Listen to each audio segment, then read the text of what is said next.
अगर आपको फाइवर के ऊपर अपने बायर का माइंडसेट समझ आ जाए, उसका बिहेवियर समझ आ जाए कि वो किस तरह गिग अपने लिए चूज़ करता है, तो आपके लिए बड़ा ईजी हो जाएगा कि एक ऐसी गिग क्रिएट करें कि जिसकी चूज़ होने के चांसेस ज़्यादा हो जाएं। तो आज की इस वीडियो में आपको बताऊंगा कि आप अपने बायर का या अपने क्लाइंट का, अपने प्रॉस्पेक्ट का माइंडसेट किस तरह अंडरस्टैंड कर सकते हैं और एक ऐसी गिग किस तरह प्लेस कर सकते हैं कि जिसके चूज़ होने के चांसेस ज़्यादा हो जाएं। फाइवर के ऊपर मैं खुद भी लोगो डिज़ाइनिंग की सर्विसेज परचेज करता रहा हूँ और भी काफ़ी सारी सर्विसेज मैं परचेज करता रहा हूँ फाइवर के ऊपर। तो मेरा इस पर थोड़ा सा जो एक्सपीरियंस है एज अ बायर वो भी मैं शेयर करूँगा इस वीडियो में। तो स्टार्ट करते हैं। फाइवर के ऊपर मेरा एक एज अ बायर एक्सपीरियंस भी है और एज अ सेलर एक्सपीरियंस भी है। तो मैंने जो अपना बिजनेस स्टार्ट किया था अमेज़ॉन के ऊपर ई-कॉमर्स का, तो उससे रिलेटेड मैं सर्विसेज फाइवर से परचेज़ करता रहा हूँ। और वैसे भी मतलब कुछ डिजिटल बिजनेसेस भी मैंने स्टार्ट किए हुए थे, तो उससे रिलेटेड भी कुछ सर्विसेज मैंने फाइवर से परचेज़ की हैं।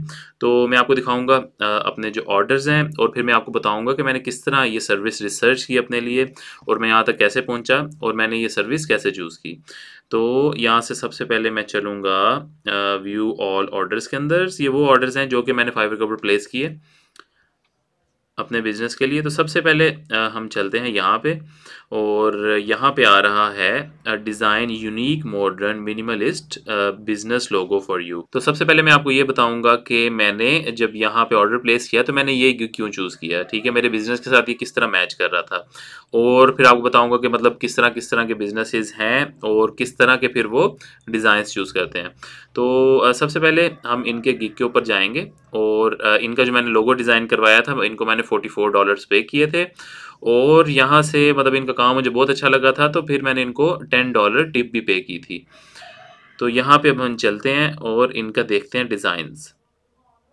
तो सबसे पहले ये कि अब इनके जो डिज़ाइंस थे वो मेरी मार्केट के साथ रिलेट हो रहे थे। जिसने अब ये इनका एक प्रोफेशनल डिज़ाइन है। अब जो मेरी मार्केट थी, मैं as a business consultant services provide कर रहा था, तो फिर मैं उसके लिए ऐसा लोगो ढूंढ रहा था कि जो कि ज़रा प्रोफेशनल हो, ठीक है, थोड़ा सा डिसेंट हो, ठीक है, और मेरी सर्विस के साथ मैच करे।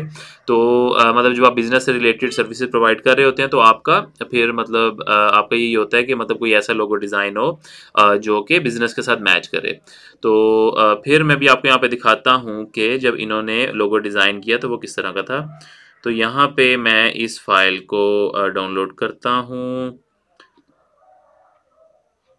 ठीक है। अब ये फाइल यहाँ पे डाउनलोड हो रही है, ठीक है। तो ये फाइल अब डाउनलोड हो गई है और ये मैं आपको यहाँ पे दिखाऊंगा कि ये लोगो था। फिर उसने इसकी सारी फाइल्स क्रिएट करके दी थी, फेसबुक का कवर क्रिएट करके दिया था और उसके बाद स्टेशनरी भी क्रिएट करके दी थी और सारी मतलब इसकी सोर्स फाइल भी प्रोवाइड की थी। तो बड़ा अच्छा एक बड़ा मज़े का लोगो था और मुझे बड़ा पसंद आया था ये। तो अब ये था बिजनेस रिलेटेड और मैं चाह रहा था कि कोई एक ऐसी मतलब प्रोफेशनल सी लुक हो, ठीक है, थोड़ी डिसेंट सी हो और ज़रा थोड़ा सा कलर्स भी ऐसे हों जो कि स्टैंड आउट करें। तो मेरी इसमें रिक्वायरमेंट पूरी हो रही थी, तो इस वजह से फिर मैंने जो है मतलब इनको अच्छा फीडबैक भी दिया और फिर इनको मैंने टिप भी दी।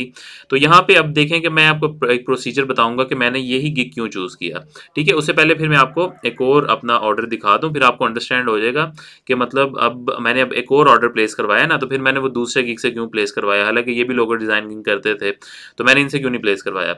तो अब जो अगला ऑर्डर मैंने प्लेस करवाया लोगो डिज़ाइनिंग का, वो था ये डिज़ाइन एलिगेंट बेबी लोगो। तो ये था, अब मैं बिजनेस कर रहा था और वो बेबी कैटेगरी थी, मतलब यूनिकॉर्न टाइप रिंग्स थी। यूनिकॉर्न मतलब एक कार्टून टाइप है और उससे रिलेटेड रिंग्स थे, थोड़ी नेकलेस थे, ठीक है। तो इस तरह का ये प्रोडक्ट था, तो बेबी रिलेटेड था। तो मेरा अब यहाँ पे जो एक माइंडसेट था वो यही था कि मतलब मैं कोई एक ऐसा गिग चूज करूँ जो कि बेबीज की कैटेगरी के अंदर लोगोस डिजाइन करके दे रहे हो, ठीक है। तो अब आप देखें ना, अब आप जब जनरल की तरफ आते हैं ना, ठीक है, लेट सपोज आपने लोगो डिजाइनिंग सीख ली, ग्राफिक डिजाइनिंग सीख ली, तो अब आएंगे ना कि जनरल कैटेगरी की तरफ कि हम लोगो डिजाइनिंग मतलब करना स्टार्ट कर रहे हैं। तो उस वक्त क्या होगा कि आपको जनरल कैटेगरी के अंदर ऑर्डर मिलना बड़ा मुश्किल हो जाएगा, क्योंकि या तो आप मिक्स बिजनेसेस की तरफ जाएंगे या फिर आप क्या करेंगे, जोन से मतलब लोगोज आपने डिजाइन किए होंगे या जो डिजाइन आपको इजी लगते होंगे वो आप यहाँ पे प्लेस कर देंगे। तो उसमें जब आप किसी खास बिजनेस को टारगेट नहीं करते ना, तो उस वक्त आपको ऑर्डर लेना थोड़ा मुश्किल हो जाता है। तो अब यहाँ पे देखते हैं कि ये अब थोड़ा बिजनेस की कैटेगरी में था, तो फिर मैंने जो बिजनेस वाला जो ऑर्डर मैंने प्लेस करवाया वो मैंने इनसे प्लेस करवाया। और उसके बाद अब जो अगला गिग था ये था किड्स की कैटेगरी में, ठीक है। तो मेरे ख्याल से अभी ये गिग यहाँ पे अवेलेबल नहीं है, ठीक है, मेरे ख्याल से ये गिग अभी डिलीट हो गया हुआ है। लेकिन अब ये जो है मतलब अगर हम इसको जूम करें तो जूम करके मैं आपको दिखाऊंगा कि जो इनका गिग था वो किड्स की कैटेगरी में था, और ये लोगो डिजाइनिंग तो कर रहे थे लेकिन सिर्फ किड्स की कैटेगरी में कर रहे थे, ठीक है, किड्स से रिलेटेड प्रोडक्ट्स में कर रहे थे। अब यहाँ पे समझने वाली बात ये है कि आप देखें, आप एक कैटेगरी के अंदर आ गए और वो कैटेगरी है ग्राफिक डिजाइनिंग की, ठीक है। ग्राफिक डिजाइनिंग के अंदर से फिर आपने अगली अगली कैटेगरी चूज कर ली और वो कैटेगरी है लोगो डिजाइनिंग की, ठीक है। उसके बाद लोगो डिजाइनिंग के अंदर से आपने फिर अगली कैटेगरी चूज कर ली, वो है किड्स शॉप से रिलेटेड, सही है। अब इसके अंदर भी मजीद कैटेगरी भी हो सकती है, ठीक है। किड्स शॉप के अंदर से भी आप एक खास किस्म की किड्स शॉप के रिलेटेड भी लोगो डिजाइनिंग कर सकते हैं। तो इसको हम बोलते हैं कि हम माइक्रो निश में आ गए। तो जब आप माइक्रो निश में आ जाए ना, तो फिर वहां पे आपको सेल करना बड़ा आसान हो जाता है। तो अब जो फाइवर के ऊपर जो बायर होता है ना, उसका माइंडसेट क्या होता है? उसका माइंडसेट ये होता है कि उसने तो वहां से अपने बेनिफिट के लिए, उसने अपने बेनिफिट के लिए वहां से ऑर्डर प्लेस करवाना है ना, ठीक है। तो अगर आप देखें ना, आप उसकी कैटेगरी के अंदर खास तौर पे, ठीक है, मतलब जिस तरह एक होता है ना डॉक्टर, एक जनरल डॉक्टर होता है, वो सारे मरीजों को देखता है, फिर एक स्पेशलिस्ट होता है। तो जब आप एक स्पेशलिस्ट बन जाएंगे ना, आप एक खास कैटेगरी को टारगेट करेंगे, तो वहां से जो क्लाइंट है वो बड़ा मतलब ज्यादा कन्वर्ट होगा, क्योंकि क्लाइंट को लगेगा कि आप उसकी कैटेगरी को डीपली अंडरस्टैंड करते हैं, ठीक है। आप उसकी कैटेगरी की जो मार्केट मतलब अपडेट्स हैं, जो लेटेस्ट मार्केट चल रही है उसकी कैटेगरी में ग्राफिक डिजाइनिंग के अंदर, आप उसको अंडरस्टैंड करते हैं, इसीलिए आप इस कैटेगरी के अंदर बैठे हुए हैं, और ये चीज बड़ी जरूरी है। तो ये जब आप मतलब बायर का माइंडसेट समझना शुरू कर लेते हैं, तो फिर आपके लिए प्रोडक्ट सेल करना बड़ा आसान होता है। और मतलब आप बायर का माइंडसेट किस तरह समझ सकते हैं, अब इसका मैं आपको एक मेथड बताता हूँ। वो ये कि हमें आइडिया लेने के लिए ना, मतलब हम एक ई कॉमर्स मार्केट प्लेस में चले जाते हैं, ठीक है। एक ई कॉमर्स मार्केट प्लेस है amazon.com, और यहाँ पे आपको हर किस्म की कैटेगरी मिल जाएगी। यहाँ पे आप देखें कि यहाँ पे आपको इलेक्ट्रॉनिक्स की कैटेगरी भी मिल जाएगी, यहाँ से आपको आर्ट्स एंड क्राफ्ट की कैटेगरी भी मिल जाएगी, यहाँ पे आपको ऑटोमेटिव की कैटेगरी भी मिल जाएगी, बेबी कैटेगरी भी मिल जाएगी, ब्यूटी भी मिल जाएगी, वुमेन भी मिल जाएगी, मैन, गर्ल्स, बॉयज, ठीक है, health and fitness, home and kitchen, यहाँ पे आपको हर किस्म की कैटेगरी मिल जाएगी। और इस कैटेगरी के अंदर आप इन कैटेगरीज के अंदर जाएं, इन कैटेगरीज के अंदर रिसर्च करें, देखें इनके अंदर कौन कौन सी कैटेगरीज है, देखें इनके अंदर कौन कौन सी कैटेगरीज है और कहाँ कहाँ सेल परचेज हो रही है।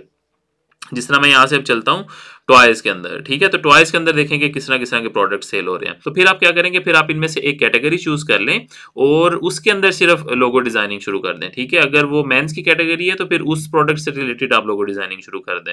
ये है फिजिकल प्रोडक्ट्स के लिए। और अगर आप डिजिटल प्रोडक्ट्स को अंडरस्टैंड करना चाहते हैं, तो वो फिर आप क्या करें कि आप जाएं क्लिक बैंक के ऊपर, ठीक है। क्लिक बैंक एक मार्केट प्लेस है जहाँ पे डिजिटल प्रोडक्ट सेल होते हैं। तो यहाँ पे जाके आप इनकी मार्केट प्लेस विजिट करें और वहाँ पे देखें कि वहाँ पे किस तरह की प्रोडक्ट्स की सेल हो रही हैं, ठीक है। वहाँ पे किस किस टाइप के प्रोडक्ट्स हैं। तो जिस तरह मैं भी यहाँ पे क्लिक बैंक के अंदर जा रहा हूँ, तो यहाँ से मैं क्या करूँगा कि यहाँ से मैं मार्केट प्लेस चूज़ करूँगा और यहाँ पे आप देख लेंगे कि यहाँ पे डिफरेंट कैटेगरीज आ जाएंगी, ई बिजनेस आ जाएगी, एजुकेशन आ जाएगी। ये सारी डिजिटल प्रोडक्ट की मार्केट है। एक डिजिटल प्रोडक्ट की मार्केट है और एक है फिजिकल प्रोडक्ट्स की मार्केट। और आप ये विजिट करें और उसके बाद इससे रिलेटेड कैटेगरी से रिलेटेड कीवर्ड्स आप सर्च करें फाइवर के ऊपर। जिस तरह मैं यहाँ पे सर्च करता हूँ बिजनेस लोगो, तो अब नीचे काफ़ी सारे आइडियाज़ मिल जाएंगे, जिस तरह creative logo for business logo and business card, ठीक है, 3D बिजनेस लोगो। यहाँ पे आपको आइडियाज़ मिल जाएंगे कि मतलब किस तरह के जो है कैटेगरीज में लोगो डिज़ाइनिंग हो रही है। फिर मैं यहाँ पे लिखता हूँ kids logo, signature logo and branding kit, ठीक है। फिर यहाँ पे कीवर्ड आ रहा है किड्स लोगो। तो इसके अंदर जाके देख सकते हैं कि मतलब यहाँ पे कितनी सर्विसेज हैं। किड्स की कैटेगरी के अंदर 1881 सर्विसेज इस वक्त अवेलेबल है। और यहाँ पे हम जाके देख सकते हैं कि मतलब ऑर्डर्स किस तरह मिल रहे हैं, मतलब इस कैटेगरी में ऑर्डर मिल रहे हैं या नहीं मिल रहे, ठीक है। तो यहाँ पे भी हम देखते हैं कि मतलब इसके पास एक ऑर्डर है, यहाँ पे कोई ऑर्डर नहीं है, इसके पास भी एक ऑर्डर है, यहाँ पे भी कोई ऑर्डर नहीं है, ठीक है। तो इस तरह आप कैटेगरीज एक्सप्लोर कर सकते हैं और आप मतलब एक ऐसी कैटेगरी चूज कर सकते हैं जो कि थोड़ी सी यूनिक है, वहाँ पे अच्छे ऑर्डर्स भी मिल रहे हैं, ठीक हो गया। और वहाँ पे फिर आप उस कैटेगरी को चूज करके उस कैटेगरी के अंदर आप अपना गिग प्लेस कर सकते हैं। तो ये सेम फार्मूला आप मतलब लोगो डिजाइनिंग के लिए भी इंप्लीमेंट कर सकते हैं, यही सेम फार्मूला आप वेबसाइट डेवलपमेंट के लिए भी इंप्लीमेंट कर सकते हैं। और अगर आप डिजिटल मार्केटिंग की ये मतलब जो कैटेगरीज हैं इस पे थोड़ी सी रिसर्च करें, कीवर्ड्स निकाल के फाइवर पे रिसर्च करें, तो यही सेम फार्मूला आप फनल डिजाइनिंग के लिए भी यूज कर सकते हैं डिजिटल प्रोडक्ट्स के अंदर, क्योंकि डिजिटल प्रोडक्ट जो ज्यादा सेल होते हैं वो फनल्स में सेल होते हैं। तो ये मतलब एक मतलब बायर का माइंडसेट जो है ना, बायर का माइंडसेट यही है कि बायर जब फाइवर के ऊपर बैठा हुआ है किस लिए बैठा हुआ है, या उसने अपनी कोई प्रॉब्लम सॉल्व करवानी है, ठीक है, या उसको मतलब किसी खास एरिया में डिजाइनिंग की जरूरत है, उसने अपना बिजनेस इंप्रूव करना है, ठीक है, तो मतलब उसको वहां पे मतलब उस पे बैठने का वजह ये है कि उसको अपना बेनिफिट करना है, अपने बिजनेस के लिए बेनिफिट करना है। अगर वो आपसे कोई सर्विस परचेज कर रहा है, बेशक वो वेबसाइट की सर्विस है, लोगों की सर्विस है, जिस भी चीज की सर्विस है, उसकी कोशिश यही होगी कि उसको अच्छी क्वालिटी मिले ताकि उसका बिजनेस इंप्रूव हो। तो ये माइंडसेट जब आप समझ लेंगे तो उस वक्त फिर आपको रिसर्च करना फाइवर के ऊपर बड़ा ईजी हो जाएगा। तो यहाँ पे एक चीज आपने बस अपने माइंड में रखनी है कि जब भी आप फाइवर के ऊपर आ रहे हैं ना, आपने जनरल कैटेगरीज के अंदर नहीं जाना, आपने ये करना है कि आपने कैटेगरी में आपने जाना है, तो वहां पे आपको बड़ा इजी हो जाएगा, मतलब ऑर्डर मिलने के चांसेस आपके जो है ना ज्यादा हो जाएंगे। तो बाकी मतलब थोड़ी सी यूनिक कैटेगरीज के अंदर भी यहाँ पे बड़ी डिमांड है, जिस तरह यहाँ पे मैं आपको दिखाता हूँ कि एक मैंने गिग प्लेस किया, वैट की रजिस्ट्रेशन करवानी थी जर्मनी में, तो इनको $300 पे किए। फिर अमेजोन की जो डिस्क्रिप्शन है, मतलब अमेजोन प्रोडक्ट डिस्क्रिप्शन या अमेजोन प्रोडक्ट लिस्टिंग, वो हमने क्रिएट करवाई यहाँ से, तो उसकी अच्छी खासी एक अमाउंट स्पेंड की, $588 स्पेंड किए, फिर $252 स्पेंड किए। तो ये भी एक अच्छी कैटेगरीज हैं, ठीक है, अगर आप इसमें एक्सप्लोर करें, बड़ी ईजी कैटेगरीज हैं। अगर आप अमेजोन की मतलब लिस्टिंग ऑप्टिमाइजेशन करना सीख लेते हैं, लिस्टिंग की एसईओ सीख लेते हैं, तो ये बड़ी मजे की कैटेगरी है, इसमें बड़ी डिमांड है। लेकिन थोड़ा सा आपको मार्केट में हट के जाना पड़ेगा, वही बात है कि आपको जनरल कैटेगरी के अंदर नहीं जाना, इसी मार्केट में रह के थोड़ा सा आपको हट के थोड़े से डिफरेंट कीवर्ड्स निकाल के उसके ऊपर आपने इंप्लीमेंट करनी पड़ेगी। और फिर एक दफ़ा जो है अमेजोन का प्रोडक्ट ब्लॉक हो गया था, ठीक है, तो फिर हमने क्या किया कि हमने फिर उसका अपील लेटर यहाँ से बनवाया। तो फाइवर के ऊपर डिजिटल मार्केटिंग से रिलेटेड डिफरेंट कैटेगरीज में सर्विसेज सेल हो रही हैं, तो इसमें फिर मतलब काफ़ी सारी चीज़ें आ जाती हैं, ठीक है। अगर आप अपने बिजनेस में आपको कोई इशू है, ठीक है, तो उससे रिलेटेड भी लोग सर्च करते हैं फाइवर के ऊपर। जिस तरह अभी यहाँ पे क्या हुआ था, हमारा एक प्रोडक्ट बंद हो गया था, तो फिर इसको सॉल्व करवाने के लिए हम फाइवर के ऊपर गए, वहाँ से अपील लेटर लिखवाया, ठीक है, और फिर फाइनली वो सॉल्व हो गया।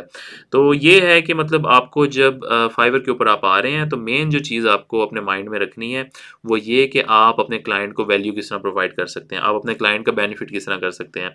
तो ये माइंडसेट जब आप लेके आएंगे तो आप बड़ा इजीली मार्केट से हट के थोड़ा सा गिग लगाएंगे, ठीक है, तो कंपटीशन फिर आपके लिए जीरो हो जाएगा, ठीक है। जब आप अपने क्लाइंट का बेनिफिट सोचना शुरू कर देंगे ना, फिर मतलब आपके लिए मार्केट में कोई कंपटीशन नहीं होगा, क्योंकि साइड पे थोड़ा सा हट के ऐसे ऐसे कीवर्ड्स हैं कि वहाँ पे बड़ी कम सर्विसेज हैं लेकिन डिमांड बहुत ज़्यादा है, और ये आपको थोड़ी सी डीप रिसर्च से आपको ये कीवर्ड्स मिल जाएंगे, ठीक है। आपको आइडिया हो जाएगा कि मतलब अगर कोई कीवर्ड है उसके ऊपर कितनी सर्विसेज सेल हो रही हैं, उसके बाद नीचे आप चेक करेंगे उस पर कितने ऑर्डर्स आ रहे हैं, तो आपको आइडिया हो जाएगा कि मतलब इस कीवर्ड के ऊपर इतने ऑर्डर्स आ रहे हैं, लेकिन जो सर्विसेज हैं वो मतलब कम सेल हो रही हैं, या अगर ज़्यादा सर्विसेज वहाँ पे प्लेस हुई हुई हैं और ऑर्डर कम आ रहे हैं, तो आपको पता लग जाएगा कि इस एरिया में डिमांड नहीं है। तो बाकी है कि अगर आप फ्रीलांसिंग और मजीद डिटेल चाहते हैं तो हमारी एक फ्री वर्कशॉप भी है, वो आप वीडियो के नीचे डिस्क्रिप्शन में लिंक पे क्लिक करके वो आप ज्वाइन कर सकते हैं।